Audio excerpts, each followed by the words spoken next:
വയനാട് കാണാൻ പ്ലാൻ ചെയ്തിരിക്കുകയാണോ? വയനാട്ടിൽ ഒരുപാട് അട്രാക്റ്റീവ് ആയിട്ടുള്ള കാര്യങ്ങളുണ്ട്.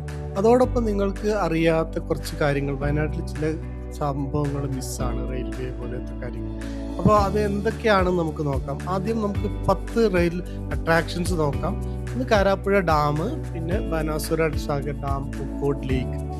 ഒരുപാട് ഫോട്ടോസ്, വൈഡ് സിനിക് ഫോട്ടോസ് ഒക്കെ നമുക്ക് എടുക്കാം, ബോട്ടിങ്ങിനൊക്കെ പറ്റും. പിന്നെ Bandipur tiger reserve, Wayanad wild life sanctuary ഒക്കെ വളരെ അട്രാക്റ്റീവ് ആണ്. വയനാട് വൈൽഡ് ലൈഫ് സാങ്ച്വറിയിലൂടെ നമുക്ക് മുത്തങ്ങ പോയി കഴിഞ്ഞാൽ സവാരി നടത്താം. പിന്നെ എടക്കൽ കേവ്, മീൻമുട്ടി വാട്ടർഫോൾ.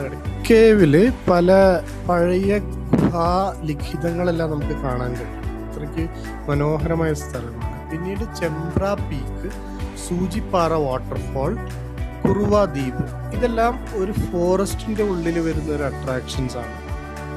പിന്നെ വയനാട് ചുരത്തിലാണ് മെയിനായിട്ട് നമ്മൾ എൻട്രി വരുന്നത്. വളരെ ഇൻട്രസ്റ്റിംഗ് ആണ്. പിന്നെ ഈ മാപ്പ് നോക്കുകയാണെങ്കിൽ നമ്മൾ 3 പ്രധാന സിറ്റീസ് ആണ്.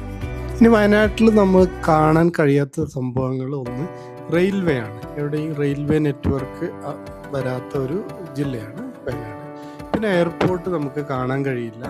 നിയറസ്റ്റ് എയർപോർട്ട് എന്ന് പറയുന്നത് കാലിക്കറ്റാണ്, 100 കിലോമീറ്റേഴ്സ് അവേ. പിന്നെ മൈസൂരും അടുത്തുണ്ട്. പിന്നെ കണ്ണൂരിലേക്ക് 150 കിലോമീറ്റേഴ്സ് അവയാണ് എയർപോർട്ട്. റെയിൽവേ ആണെങ്കിലും നമുക്ക് 100 കിലോമീറ്റർ ട്രാവൽ ചെയ്ത് കഴിഞ്ഞാൽ കാലിക്കറ്റിൽ നിന്ന് ജോയിൻ ചെയ്യാൻ കഴിയും. പിന്നെ നമുക്ക് മെഡിക്കൽ ഫെസിലിറ്റീസ് വളരെ കുറവാണ്. എന്തെങ്കിലും എമർജൻസി സിറ്റുവേഷൻ വന്നിട്ടുണ്ടെങ്കിൽ കാലിക്കറ്റാണ് ആശ്രയിക്കുന്നത്. പിന്നെ എന്ന് പറഞ്ഞു കഴിഞ്ഞാൽ ഈ ചുരത്തിൽ ഭയങ്കരമായ ട്രാഫിക് ബ്ലോക്കുകളായിരിക്കും. ഈ വെക്കേഷൻ സമയത്ത് നമ്മൾ ഈ ചുരം വഴി ട്രാവൽ ചെയ്യുന്നുണ്ടെങ്കിൽ ഭക്ഷണവും വെള്ളവും വേഗം കരുതണം. മണിക്കൂറുകളോളം നമുക്ക് ഈ ട്രാഫിക് ബ്ലോക്ക് അനുഭവപ്പെടേണ്ടതായി വന്നിട്ടുണ്ട് പല സമയങ്ങളിൽ.